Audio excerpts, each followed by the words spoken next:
As we know, Gervonta Davis and Ryan Garcia just had their first press conference yesterday for their fight on April 22nd. So both of their teams were around. Everybody was getting interviewed. Their teammates, their family members, all that type of stuff. And Coach Calvin Ford got interviewed yesterday. He got asked about a potential fight with Devin Haney. And this is what he had to say. Entertaining the near future. Man, I'm making them starve, real. That's my opinion. I'm keeping it real because of the answers that they do. You get what I'm saying? This is business. Sometimes you can talk too much and then ruin the blessing for yourself. So you heard it from myself. Why do I have to fight him? That's right. Because at the end of the day, you guys are the pay-per-view stars. To us, because at the end of the day, it's about the blue ski. You get what I'm saying? So I'm gonna keep it real. I'm gonna. If I had it my way, I'm gonna make him stop. You know what I'm saying? He don't even want to worry about the fight that he got coming up. So that's it for me. Nice, man. Nice. Case closed. Case closed. First, shout out to that brother right there, Mill City Boxing. Make sure y'all go check his channel out.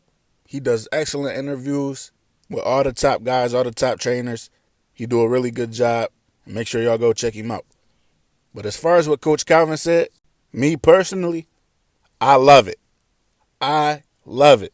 Now it's different from what I said, which is if Team Haney wants that fight, make them get through Shakur, and then they could get the fight. That's my opinion, because we all know they don't want to fight Shakur. So I would tell them to fight Shakur, then they could get the fight. But I'm not mad at what Coach Calvin said either. A lot of people going to see this and say, oh, they're scared. This is a disgrace to the sport of boxing. They're ducking Devin Haney. They don't want to fight Devin Haney. They're scared of Devin Haney. All that's coming. Just be prepared now. I'm telling y'all that's what's coming. But let's use some sense right here. Every other day, Coach Calvin got to see this man, Bill Haney, go on all these platforms and disrespect him. As a man, he's not the fighter. He's just a trainer. But Bill Haney goes around and consistently disrespects him as a man. Would you want to do business with somebody that's always disrespecting you? Like, think about all the shit we heard Bill Haney say about Calvin Ford. He called him broke. He said he ain't got no money. He said Tank doesn't pay him. He said he don't got a car. Then when he seen his car, he said his car was trash. Then he said Calvin Ford was a liar, that he's living in a lie because the character from The Wire wasn't inspired by Calvin Ford, which it was. Like, why would you want to sit down at a table and do business? Because that's what this is. This boxing shit, it's all a business. Regardless of how we feel as fans, it's a business. It's about making money and coming together to make money.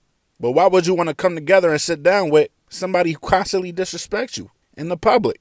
Know what I mean? So I understand Calvin Ford. I understand where he's coming from. Me personally, I would like to see the fight. I think Tank smoked Devin Haney. I think he iced Devin Haney. But if his team decides they not going to fight him for the constant disrespect, I can't be mad at it. And in my opinion, you can't call it ducking, because he ain't say this about Shakur. And then everybody's opinion, it seemed like Shakur is the better fighter.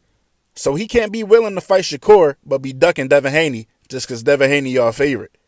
When we all know that Shakur's the better fighter. That don't make sense. That don't add up. You can't be willing to fight the better fighter but ducking a fighter that's not on that level. It don't make sense. So you going to see people calling this ducking, saying it's a disgrace to boxing. Man, that's all bullshit, man. I agree with Calvin Ford.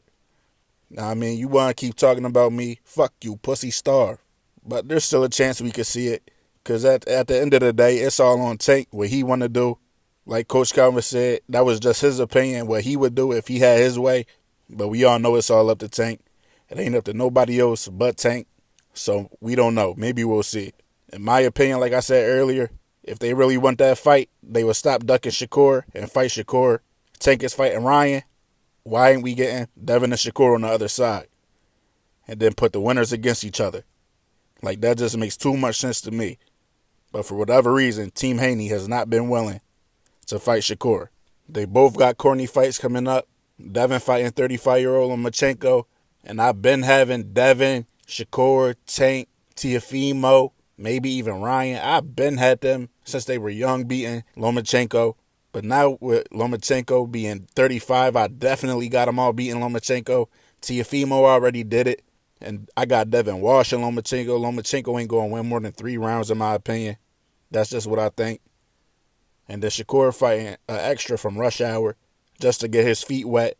in that 135 division. And we already know that Bob Arum said he wants Shakur to get the winner of Devin Haney and Lomachenko for undisputed. So it all just adds up perfectly for that to happen, and then for the winner to fight the winner of Ryan and Tank. It all make too much sense. It all make too much sense. There ain't nothing you could say to go against anything I just pointed out. It's all facts. Like, even if you said, nah, just let Tank and Devin fight next. Devin fighting Lomachenko. If Tank beat Ryan, let them fight next. You got to factor in this. Tank is going to jail on May 5th. So Tank ain't even, we don't know how long Tank going to be out the picture. So say Tank go to jail for a couple months, come home, take a tune-up, and at the same time, Shakur and Devin can be fighting for undisputed. And at the end of it all, Tank fights the winner of that fight. Like, I know y'all see what I'm seeing. It all makes too much sense, man. Like, it's really not that hard. But that's what I got for y'all. I'm out.